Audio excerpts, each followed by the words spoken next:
Hi, நான் உங்களோட இஷானா. இன்னைக்கு சொல்ல போற டாபிக் தன்னம்பிக்கை.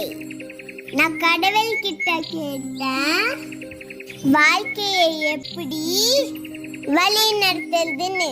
அது கடவுள் சொன்னாரு, நீ ரூமை செக் பண்ணு, உன்னோட அறை எல்லா பதிலும் சொல்லும். மேல் கூரை சொன்னதாம், உன் யோசனைகளை உயர்வாக வை. காத்தாடி சொன்னதாம், என்ன மாதிரி குளிர்ச்சியா இரு.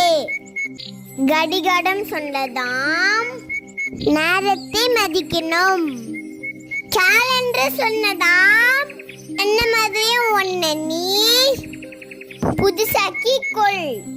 மணி பரிசு சொன்னதாம், வருங்காலத்துக்கு சேமித்த வை.